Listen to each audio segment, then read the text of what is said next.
wish I was at Horror Hound right now. Bunch of my friends are there, but I'm not there.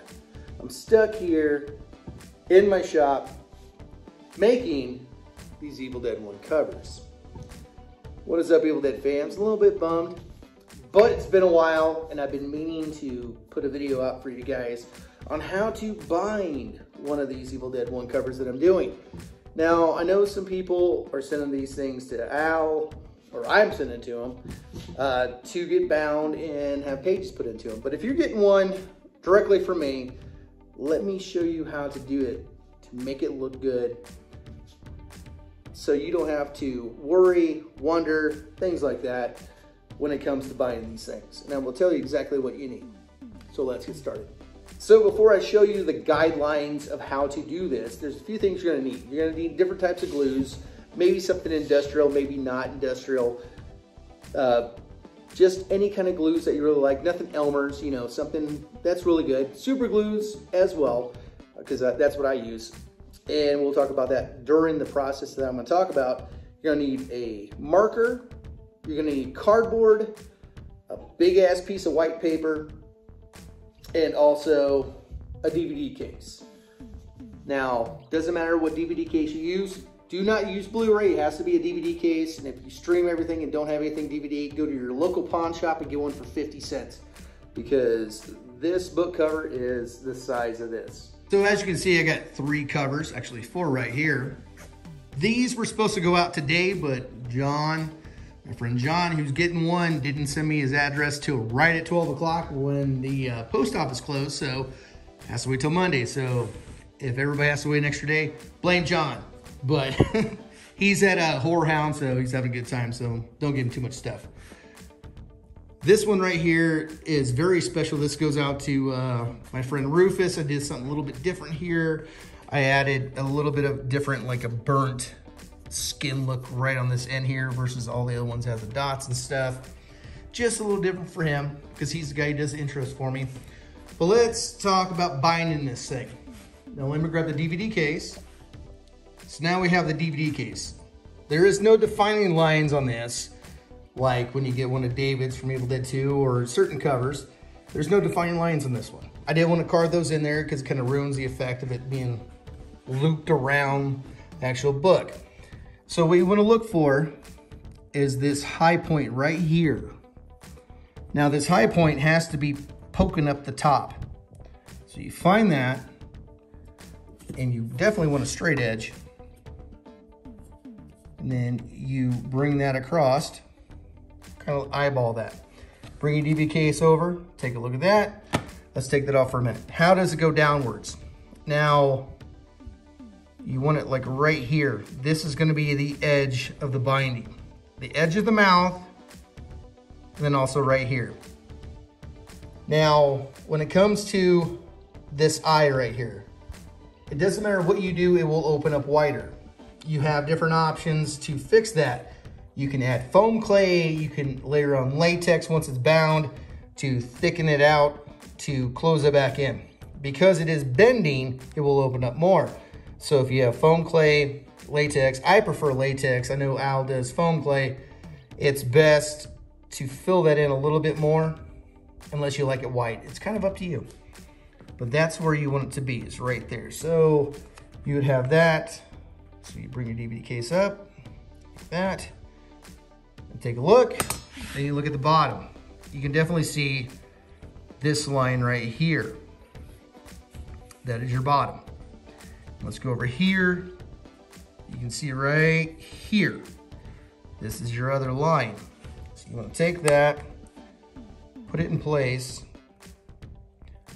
and then with a marker, draw your lines out all the way through, all the way across. Now you got top to bottom, left to right.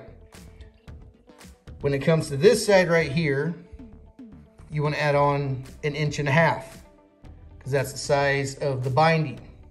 Add on 1.5 inches. So if you have it all marked out, now I'm not marking this out because this is a customer's cover.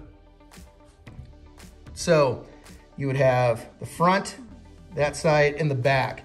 Where's your ending point in the back? Grab your DVD case, put it right up that 1.5 inch line that separates it.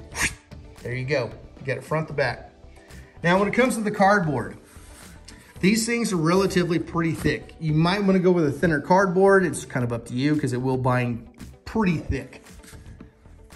So you have to make that decision when it comes to that point with its cover. Now, if you are worried about the eye opening up, you can move it over just a touch. Instead of having the binding right here, you can move it over a touch like this. It's kind of up to you.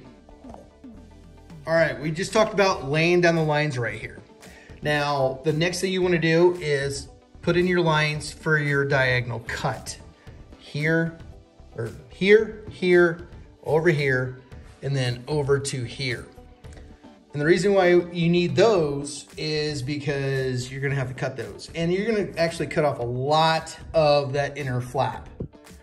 That's just what's gonna have to happen. That's why you need really good scissors. Because if you want it to be straight, you can make it straight, you can make it diagonal cut, you can make it jagged, it's kind of up to you on the inside. So you wanna definitely get those cut. Now, again, you have it drawn out over here, traced out. Do that on the other side, because when you add your cardboard, you need 3 different pieces.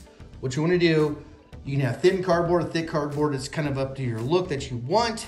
What you do with your cardboard, you grab your DVD case, you trace it out twice, so you have your front and back.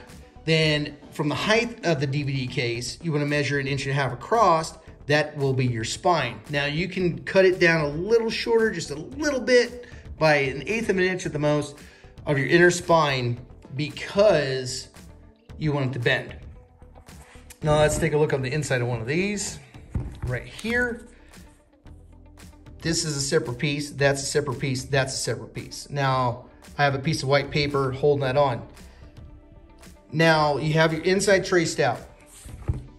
Now, whether you have it moved over a little bit so you don't have to fill the eye in, or you have it in the right position and have latex or foam clay on standby to fill it in so it doesn't bend open as much. Now, a lot of people ask me, why is that a factor? Well, it's a full latex book and it folds open. That's a bending point. Now, when Tom did it, we don't know if he put the eye prosthetics on and it just broke and ripped, or if he did it purposely, but because there is a bend here, it will open up more. So if you want it in this position, what you have to do is fill it in a little bit with latex, foam clay, whatever you like, work with the paints with that, or you just move it over a little bit. Kind of up to you on the positioning. So that works. Either way, it's kind of up to you. So let's open this one up. You can see 3 separate pieces. What you want to do, since you have your inside guideline on here, is you want to glue the front one on, the middle, then the other side. You want to make sure it bends, things like that. You can use rubber cement. I am not a huge fan of it. I know Al uses that, but the nice thing about rubber cement, you can actually reposition because it doesn't dry that fast. Now, another item you can use, a glue that is like rubber cement, is E3000. It's more industrial, takes just as long to cure, and same kind of application. I use E3000 because I like the way it dries. When it comes to any of the edges and stuff, super glue, very nice to use as well. Now, this is my personal one. It's a lot thinner. As you can see, I would never send something out that thin, because I like the thickness of this. Better appearance, better feel, in my personal opinion. But, of course, I'm gonna put mine under glass. Now let's talk about folding everything over. So, you have everything drawn out again. Your diagonal lines right here, definitely cut those. You want those cut. And also, that 1.5 inches across, you wanna cut it down to your black lines that run horizontally. That's your spine piece. So if we look at this one right here, you can see this and that side. Now you have options. Now you're gonna waste a lot of this inside cover. You're gonna cut a lot away. Like I said, you're gonna make it straight, that's fine. Make it jagged, that's fine. I made this one jagged and did a shitty job at painting, as you can see. Let's look at both here. Now this one is a simple fold over. The first thing you want to do is this side right here. you want to fold that in first. Now, if you want to do a simple fold over, you cut out away the axis, you fold this over, glue it down, and done. You can do that. You get that look. But if you want a different look, what you do is you lay that side down and just glue it. It's just a simple strip right here. So this is all hanging out. You fold this over, grab your marker, you trace out that line to make it flat and cut out any excess on this fold over piece and then this one to match it up rather than bringing it over. And as you can see, you can barely see the lines. You can see that line right there. You can see a line barely right here. Same thing with the other side. And the reason why you barely see it, you add the latex later. So you want to add this side and this side. Now, if you want it flat again, it's basically like almost an A shape. Like you put a V, straight, straight, V. So be like that, that, that, that. Kind of up to you. You can cover up a lot of seams with latex. Now you will have seams regardless. See, now this one, I did the same thing like this one. Like that.